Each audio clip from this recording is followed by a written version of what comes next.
You can be sitting watching a musical, and the humor is coming from this place of homophobia, transphobia, misogyny, fat phobia. Like it's like a sitcom from the 90s with how hateful it is of difference.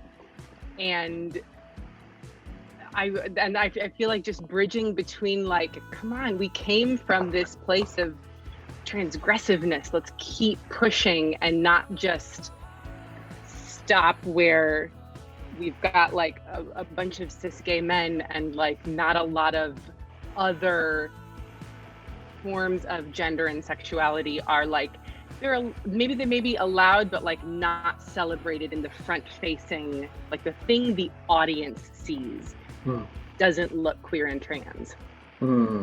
Yeah, that's so real. I think that there's like a direct connection between maybe the kinds of misogyny and femphobia and internalized homophobia and transphobia that exists like within our community that perhaps are directly like related to the kinds of systems of oppression that we see in every other level in like our theatrical and political spaces. And so kind of straddling the worlds of like being in those spaces, but then also like to Pearl's point, feeling like, oh, I'm encountering like messaging that's coming across from me that, you know, is still somehow like not for me.